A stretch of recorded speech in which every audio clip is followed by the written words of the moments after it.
सभी भाई बहन को जय मसीह की। परमेश्वर के नाम से आप सभी ब्लेस हैं। हालेलुया। तो जैसे कि आप जानते, पिछले दिनों परमेश्वर के आत्मा ने आपको मेरे द्वारा ये वचन दिया था कि जैसे कर्म और विश्वास, हालेलुया, कि कर्म और विश्वास कैसे हमने करना है। हालेलुया। तो आपको मैं थोड़ा सा बताऊंगी कि आपको ये याद आ जाए कि मिशन ने क्या बताया था कि विश्वास बिना कर्म के अधूरा है। हालेलुया। कि जब हम विश्वास, तो कहते हैं कि हम विश्वास करते हैं लेकिन हम प्रभु की आज्ञा के अनुसार, वचन के अनुसार काम नहीं करते, तो बिना काम के, बिना आज्ञा पे चलने के बिना विश्वास क्या है? अधूरा है। हालेलुया।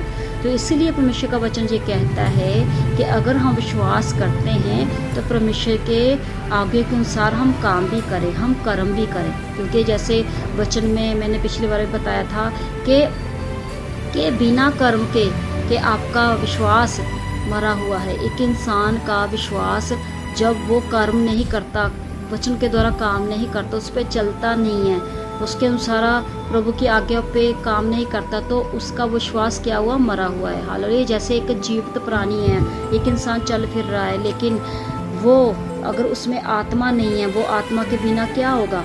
वो मरा हुआ होगा। इसीलिए परमेश्वर कहता तुम्हारा विश्वास भी बिना कर्म के, अगर आप कर्म नहीं करते, काम नहीं करते, तो वो मरा हुआ है। तो मैं पवित्र बाइबल से आपको बताऊंगी, जो परमेश्वर ने मुझे पवित्र वचन में बताया कि कैसे परमेश्वर ने पुराने नियम में परमेश्वर ने जो पहला प्राणी प्रभु ने आदम को बनाया था और उसकी वाइफ हवा को बनाया था। हालेलुया। तो हम उत्पत्ति पुस्तक में पढ़ेंगे।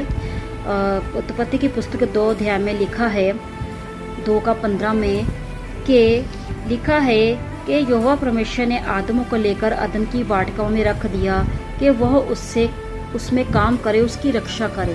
हालेलुया। जैसे कि आप वचन बताता है कि परमेश्वर ने आदम को, जो पहला प्राणी परमेश्वर ने अपने हाथों से बनाया है ना, प्रभु ने उसको क्या आज्ञा दी, क्या काम दिया कि उसको एक वाटिका दे दी, दिखा दी और उसमें रख दिया और कहा कि तू उसकी रक्षा कर, उसमें काम कर। उसको क्या प्रभु ने दिया? कर्म दिया।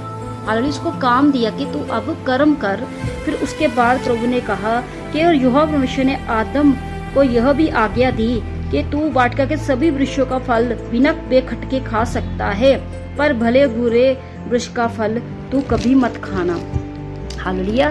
और उसका फल तू मत खाना, क्योंकि यदि जिस दिन उसका फल खाएगा तू अवश्य मर जाएगा। यहाँ पे देखो, प्रभु ने उसको एक और आज्ञा दी, कर्म दिया कि तू पूरे जितने भी वहाँ पे अदन वाटिका बहुत बड़ी थी, बहुत सुंदर